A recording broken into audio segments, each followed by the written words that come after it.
أهلا بكم. كل سنة مع بداية شهر رمضان بتحصل في الجزائر مفارقة مؤلمة بجد. شهر البركة والخير بيتحول فجأة لموسم طويل من الطوابير والمعاناة. في الشرح ده هنحاول نفهم مع بعض إيه اللي بيحصل بالظبط. طيب عشان نفهم أكتر بصوا كده.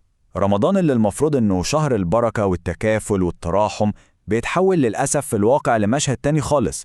مشهد طوابير طويلة والناس واقفة بالساعات عشان حاجات أساسية جدا زي الملح والزيت. هو ده بالظبط التناقض الصارخ اللي بنتكلم عنه، وده هو أساس القصة كلها.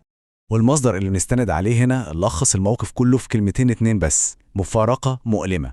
التعبير ده قوي جدا. طب ليه مؤلمة؟ ببساطة لأنها بتحول شهر المفروض إنه مخصص للعبادة والروحانيات والسلام النفسي لوقت صعب كله معاناة يومية، والناس بتدور فيه على أبسط أساسيات الحياة. يعني الوضع بيتقلب 180 درجة. وهنا لازم نوضح حاجة مهمة جدا. الأزمة دي أعمق بكتير من مجرد نقص في سلع عادية وخلاص. إحنا هنا مش بنتكلم عن رفاهيات أو كماليات، لأ خالص. إحنا بنتكلم عن أزمة في أساسيات المطبخ، حاجات مفيش بيت جزائري ولا أي بيت في الدنيا يقدر يستغنى عنها. ولما بنقول أساسيات إحنا فعلا بنقصد أبسط حاجة ممكن تخطر على بال أي حد: الملح والزيت. يعني دي مش مجرد إضافات للأكل، دي مكونات رئيسية تقريبا في كل أكلة في المطبخ الجزائري. فتخيلوا بقى لما حاجات بالبساطة والأهمية دي تختفي من السوق. هنا إحنا بنتكلم عن مشكلة حقيقية بتلمس كل بيت وتأثر على كل أسرة بشكل مباشر.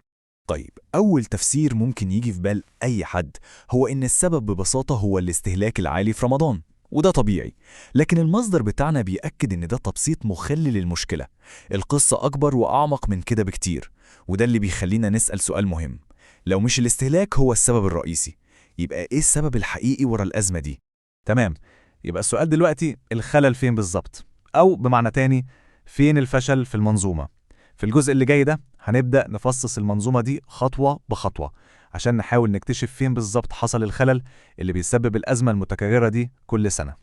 اللي قدامنا ده يوضح إن المشكلة مش حاجة واحدة، لا دي سلسلة من الإخفاقات ورا بعضها. نبدأ بأول حلقة: سوء تقدير للطلب، وده لوحده غريب لأن رمضان فترة متوقعة ومعروفة كل سنة. تاني حلقة: رقابة وسيطرة ضعيفة جدا على السوق. والحلقة الأخيرة والنتيجة الطبيعية للي قبلها: آليات توزيع فيها فوضى وعشوائية كبيرة. كل حلقة من دول بتسلم للتانية، وفي الآخر النتيجة النهائية هي الطوابير المأساوية اللي بنشوفها. وهنا بقى بنوصل للمفارقة الأكبر في القصة كلها، وده بيطرح سؤال جوهري ومحير فعلا: إزاي بلد عنده موارد طاقة ضخمة زي الجزائر يعجز إنه يوفر أبسط المواد الغذائية لمواطنيه، ومش في أي وقت، لا ده في فترة معروفة ومحددة والطلب فيها عالي زي رمضان؟ السؤال ده لوحده بصراحة بيلخص حجم الأزمة كلها. لحد دلوقتي احنا كنا بنحلل فشل المنظومة والأسباب الفنية، بس دلوقتي خلينا ننتقل للتكلفة الحقيقية للأرفف الفاضية دي، التكلفة الإنسانية. لأن الأزمة دي في جوهرها مش مجرد أرقام أو سوء إدارة، دي أزمة بتمس كرامة المواطن في الصميم، ويمكن ده هو أخطر جانب في الموضوع كله. والاقتباس ده يمكن يكون أقوى تعبير عن اللي بنتكلم فيه. بيقول: كرامة المواطن تبدأ من قدرته على شراء أبسط احتياجاته دون إذلال الطوابير. جملة قوية جدا. من هنا بنفهم إن الوقفة في طابور عشان كيس ملح أو إزازة زيت مش مجرد تعب جسدي وإرهاق، لأ ده إحساس بالإهانة وبيمس كرامة الإنسان بشكل مباشر وصريح. والنتيجة النهائية المحبطة لكل ده هي إن الطوابير اللي بتتكرر كل سنة دي للأسف بتحول شهر السلام والسكينة الروحية لاختبار صعب جدا للصبر.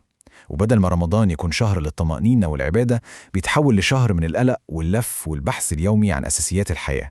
وفي النهاية بيفضل السؤال ده يطرح نفسه بقوة: هل رمضان في الجزائر لسه فعلا شهر الطمأنينة والسكينة، ولا للأسف اتحول لاختبار سنوي قاسي لصبر الناس وكرامتهم وهم واقفين قدام الرفوف الفاضية؟ ده سؤال بيجسد معاناة يومية حقيقية، وبيخلينا كلنا نفكر في المعنى الحقيقي لتوفير أبسط حقوق الإنسان.